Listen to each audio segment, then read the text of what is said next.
오늘은 이제는 항상 기뻐하세요 하는 제목의 말씀을 나누겠습니다. 여러분, 요즘 우리나라에 우울증 환자가 많아졌다고 합니다.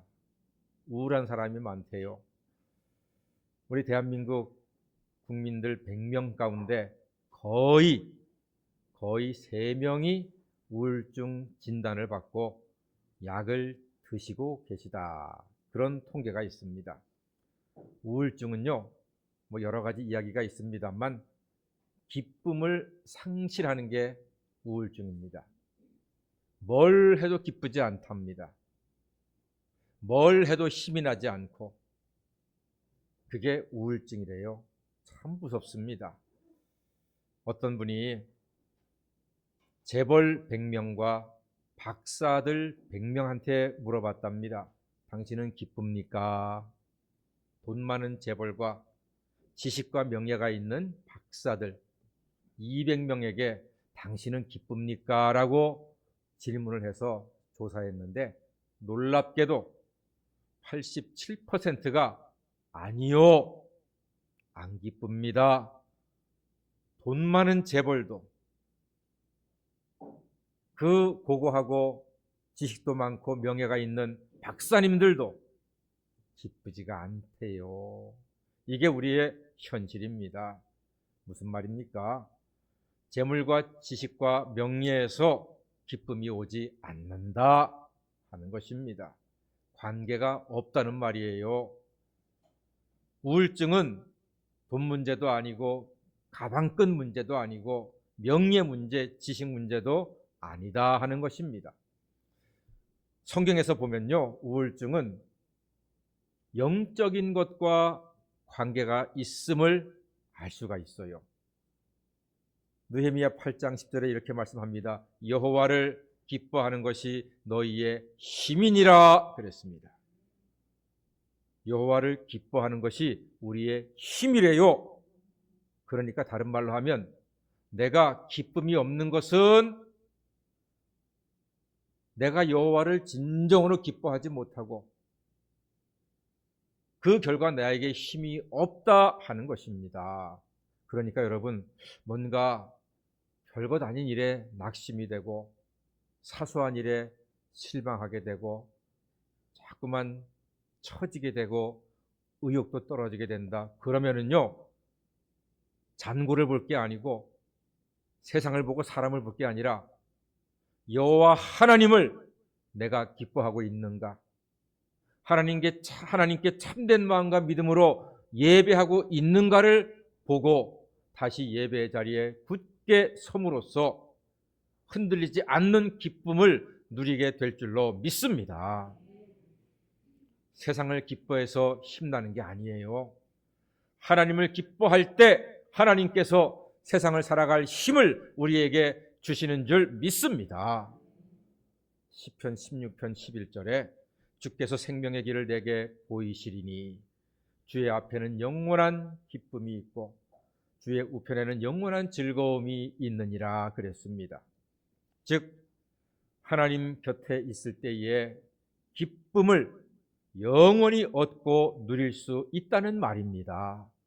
그래서 저는 이 찬송가를 참 좋아합니다. 특별히 3절, 여러분들도 아마 좋아하시리라 생각이 됩니다. 아시는 분 한번 따라해 보실까요? 높은 산이 거친 들이 초막이나 궁궐이나 내 주 예수 모신 곳이 그 어디나 하늘나라 할렐루야 찬양하세. 내 모든 죄 사함 받고 주 예수와 동행하니 그 어디나 하늘나라. 아멘. 아멘. 주 예수와 동행하면 초막이든 궁궐이든 산골이든 사막이든 주님과 동행하는 곳에서 천국의 기쁨을 맛보게 될 줄로 믿습니다. 데살로니가 교회에 기쁨이 필요했습니다.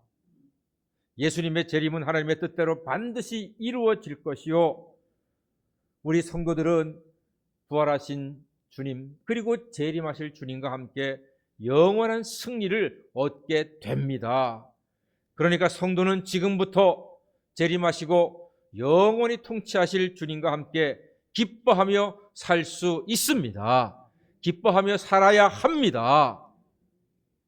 부활 예수님은 이미 온 세상을 통치하고 계시며 성도는 예수와 함께 기쁨을 누릴 자격이 있습니다. 로마서 5장 3절 이하에 너무나 귀한 말씀이 있죠. 내가 환난 중에도 즐거워하라니 이는 환난은 인내를, 인내는 연단을, 연단은 기쁨을, 소망을 이루는 줄 알미라 그랬습니다. 환난 중에도 즐거워하는 사람, 와, 우리가 성경을 읽고 이렇게 말하기는 쉽지만 정말로 환난을 당했을 때 즐거워하는 것은 쉬운 게 아니에요. 여러분의 자녀가 수술하게 되었는데 즐거워집니까? 여러분의 직장에서 큰 어려움 당해서 혹시라도 권고사직을 당할 수 있다면 그게 여러분 즐거워지겠습니까? 여러분이 투자한 주식이 갑자기 반으로 잘라졌다면 여러분 그 즐거움이 여러분의 입에서 나오겠습니까? 여러분의 형제 때문에 여러분이 재산 문제가 얽혀서 다툼이 있고 갈등이 있다면 여러분 입에서 감사와 기쁨의 이야기들이 솟아나겠습니까? 얘기는 달라요. 남 얘기처럼 할 때는 기뻐해, 즐거워해 할 수 있지만 내가 당했을 때는 여러분 하늘이 무너지고 땅이 꺼지고 한숨 소리가 그치지를 않는 거예요. 그런데 오늘 성경에 보니까 환난 중에도 즐거워하는데 환난이 인내를, 인내가 연단을, 연단이 소망을 이룬다 그렇게 말씀하고 있거든요. 기가 막힌 말씀이에요. 그런데 여기까지만 읽어서는 사실 우리가 어떻게 해야 될지 막막해요. 이어서 로마서 5장 8절에 보니까 이래서 이렇게 말씀했구나라고 깨달을 수가 있는 겁니다. 로마서 5장 8절 말씀 보니까 우리가 아직 죄인 되었을 때에 그리스도께서 우리를 위하여 죽으심으로 하나님께서 우리에게 대한 자기의 사랑을 확증하셨느니라. 그렇구나. 예수가 십자가에서 죽으시는 그 놀라운 사랑, 당신의 독생자 예수를 십자가에 죽게 하심으로 우리를 죽을 수밖에 없는 죄로부터 다 씻어주시고 죄사함과 구원의 은총을 베푸신 그 하나님의 사랑이 있기 때문에 우리는 환난 중에도 즐거워할 수가 있습니다. 예수를 진정으로 믿잖아요. 그러면은 환난 중에도 즐거워할 수가 있습니다. 나는 세상을 바꿀 수 없지만 주님은 세상을 바꿀 수 있습니다. 나는 나의 현실에 아무 힘도 못 쓰지만 부활하신 주님께서는 나의 현실에 개입하셔서 놀라운 역사를 이루실 줄로 믿습니다. 그렇기 때문에 부활하신 주님, 재림하실 예수를 믿는 사람들은 그 하나님의 사랑으로 말미암아 환난 중에도 즐거워하는 아름답고 복된 정말로 소망스러운 인생을 살아가게 되는 줄로 믿습니다. 우리를 위해서 자기의 생명을 버리신 예수님의 십자가 사랑이 우리를 환난 중에도 즐거워하며 기뻐할 수 있게 하는 가장 강력하고도 유일하고도 확실한 힘이 되는 것입니다. 영어 한마디 할까요?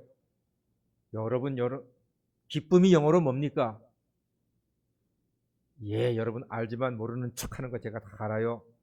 joy, J-O-Y, 조이 선교회라고도 있잖아요. 조이 선교회 나오는 모든 책들의 앞에 보면은 조이의 의미에 대해서 풀어놨습니다. J, 첫 글자 J, Jesus. 두 번째 글자 O, others, 다른 사람들, 이웃들. 마지막에 you, J-O-Y, you, you는 당신들, 곧 나를 이야기하는 거예요. 아, 제일 앞에 누굽니까? 예수 그리스도이십니다. 조이, 기쁨은 예수가 앞에 있을 때, 내가 아니야, 내 가정이 아니야, 내 인생이 아니야. 예수가 앞에 있을 때 조이, 기쁨의 인생이 완성될 줄로 믿습니다. 그러므로 여러분에게서 혹시라도 기쁨이 사라지고 절망스러운 일들로 자꾸 내가 낙담이 되고 누군가 미워지고 부정적인 생각이 자꾸 나를 엄습하고 점점점 기쁨으로부터 멀어짐을 느낄 때 조이를 기억하십시오. 과연 내 앞에 예수가 계시는가? 내가 예수의 뒤를 따라가고 있는가? 다른 사람이나 나 자신이나 세상 것들을 앞세우지 않는가? 그러면은 조이는 이루어지지 않습니다. 조이, 지저스, 예수가 앞에 있고 내가 예수를 따라갈 때 진정한 조이, 기쁨의 인생이 될 줄로 믿습니다. 성경에 나오는 기뻐하라는 말은요, 항상 명령형으로 나옵니다. 저 기뻐해 주시겠습니까? 아니에요. 기뻐하면 어떨까? 이것도 아니에요. 한번 기뻐해 볼래? 이것도 아니에요. 다 같이 기뻐하라! 기뻐하라! 기뻐하라! 명령형입니다. 아, 왜 그럴까요? 왜 하나님께서는 기뻐하라를 명령형으로 말씀하셨을까요? 빌립보 4장 4절에서도 주 안에서 항상 기뻐하라. 내가 다시 말하노니 기뻐하라. 이렇게 말씀하십니다. 시편 37편 4절에 그 중요한 답이 있습니다. 여호와를 기뻐하라. 그가 네 마음의 소원을 이루어 주시리라. 예, 내가 여호와를 기뻐하잖아요. 내가 여호와를 진정으로 기뻐하잖아요. 여호와의 말씀을 기뻐하고 즐거워하고 하나님께 예배하는 것을 기뻐하고 즐거워할 때 하나님께서 우리 마음의 소원을 이루어 주실 줄 믿습니다. 기뻐하라고 명령하시는 것은 이 세상에서 쓰잘데기 없는 것들 때문에 불안해하고 염려하고 근심하고 미워하고 떨지 말라는 것입니다. 하나님의 자녀답게 조이, 지저스, 예수님이 앞에 서시고 예수를 기뻐하고 예수와 동행할 때 우리 마음의 소원을 하나님 아버지께서 이루어 주시는 것입니다. 하나님이 온 세상의 주인이시고 예수가 나의 죄를 십자가에서 다 해결하셨고 곧 재림하사 세상 죄를 심판하시고 우리를 영생으로 인도하실 것이니 여러분 기뻐하는 하나님의 자녀가 다 되시기를 간절히 소망합니다. 우리는 대장 되신 예수님의 군사들입니다. 대장이 명령하면 군사는 순종하는 것입니다. 대장께서 명령하셨습니다. 기뻐하라. 그럼 우리는 아멘, 고맙습니다, 감사합니다, 기뻐하겠습니다. 나의 형편과 처지에 관계없이 나의 형편과 처지를 보지 말고 지저스, 조이, 앞장서신 예수님을 바라볼 때 예수가 주시는 기쁨이 내 속에 가득하게 차오르면 세상이 아무리 변해도 아무리 흔들어도 절대적인 기쁨, 예수가 주시는 기쁨으로 말미암아 우리는 흔들리지 않는 소망이 넘치는 복된 삶이 될 줄로 믿습니다. 인류가 처음으로 거주했던 동네는 에덴 동산이었습니다. 에덴 동산은 이름 뜻이 기쁨의 동산입니다. 거기에는 하나님께서 다 준비해 주셨습니다. 마치 시집가는 딸, 친정엄마가 이것저것 다 챙겨주잖아요. 하나에서부터 열까지 다 챙겨주잖아요. 밥그릇까지 챙겨주고 숟가락 챙겨주고 수건까지 챙겨주고 내 딸이 불편하지 않도록, 내 딸이 시부모한테 책 잡히지 않도록, 남편에게 사랑받도록 친정엄마는 할 수만 있으면 다 챙겨주잖아요. 그게 부모님의 기쁨 아닙니까? 이번에 우리 큰딸이 평택으로 발령받아서 이제 원룸을 준비해서 거기 들어가서 이제 출근하게 되는데, 친정엄마가, 지엄마가 보니까 다 챙기더라고요. 아빠는 생각하지도 못했던 것들을 다 챙기는 거예요. 몇 날 며칠을 여기 가서 사고 저기 가서 사고, 뭘 저런 걸 챙기나 싶었는데 보니까 다 챙기는 거예요. 근데 그게 막 짜증나고 막 그렇게 해서 생기는 게 아니라, 내 딸이 사는데 불편함 없도록 엄마가 그렇게 잘 챙기더라고요. 이게 엄마의 기쁨이구나. 사랑하는 여러분, 하나님께서 에덴 동산을 만드셔서 마치 친정 엄마처럼 본래 인간들은 부족함이 없이 은혜 가운데 기쁨으로 살 수 있는 에덴 동산을 하나님이 만들어 주셨습니다. 그런데 한 사람이 죄를 범해서 그 동산에서 쫓겨났습니다. 에덴 동산, 기쁨의 동산에서 쫓겨났습니다. 기쁨을 상실한 것입니다. 그런데 2000년 후에, 아니 한참 후에 하나님의 아들 예수 한 사람이 십자가에서 죽으심으로 본래 에덴에서 쫓겨났던 그 죄 문제를 예수가 십자가에서 다 해결하시고, 예수를 믿는 사람들은 다시금 잃어버렸던 기쁨, 에덴 동산을 마음속에 회복하게 된 줄로 믿습니다. 그래서 조이, 예수가 앞에서 잃어버린 기쁨과 잃어버린 에덴을 예수 안에서 회복한 여러분들에게 하나님의 은총이 날마다 가득하시기를 주의 이름으로 축원합니다. 예수님의 첫 번째 이적은 갈릴리 가나의 혼인집이었습니다. 혼인잔치에 포도주가 떨어져 버렸네. 큰일 났습니다. 혼인잔치집에서 가장 중요한 것은 신랑 신부요, 그 다음이 포도주입니다. 그래야지만 몇 날 며칠을 많은 하객들이 같이 마시면서 기뻐하고 즐거워하고 축복하는 그 잔치거든요. 근데 포도주가 똑 떨어져 버렸네. 왜 떨어졌을까 생각하니까 예수님과 제자들도 같이 초대받았거든요. 예수님의 제자들이 보통 사람들입니까? 뱃사람들입니다. 말술 먹는 사람들이에요. 그러니까 아마 예수님 제자들 덕분에도 포도주가 빨리 떨어졌을 거라고 생각이 돼요. 예수님이 온다 그러니까 많은 사람들이 예수님 보고 더 많이 왔을 것 같아요. 야, 예수가 거기 오신대. 그래, 나도 한번 가봐야 되겠다. 이러니까 손님이 많이 온 거예요. 그래가지고 포도주가 빨리 떨어졌겠지요? 큰일 났잖아요. 예수 어머니 말씀대로 예수님께서 하인들을 명하사 돌 항아리 몇 개? 6개에 물을 가득 채워라. 하인들은 예수님 말씀대로 물을 채웠고 떠서 연회장에게 갖다 주었습니다. 연회를 주장하는 장, 연회장한테 갖다 주었더니 연회장이 이렇게 얘기해요. 허유, 남들은 처음에 좋은 포도주 내고 취한 다음에는 나쁜 걸 내는데 왜 취한 다음에는 맛을 모르니까, 이 집은 나중에 좋은 포도주를 내네요 하면서 기뻐하고 온 축제에 온 사람들이 기쁨을 계속해서 이어갈 수가 있었단 말입니다. 사랑하는 여러분, 예수님이 함께하는 곳에 혼인잔치의 기쁨이 있는 줄 믿습니다.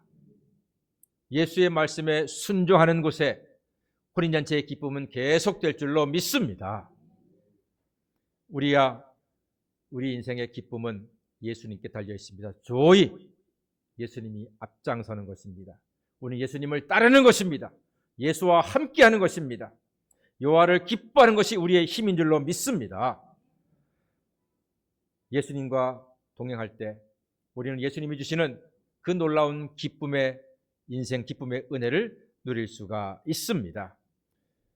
예수 안에 있는 사람들은 예수님의 은혜와 능력과 사랑으로 마치 혼인잔치와 같은 기쁨을 누리게 됩니다.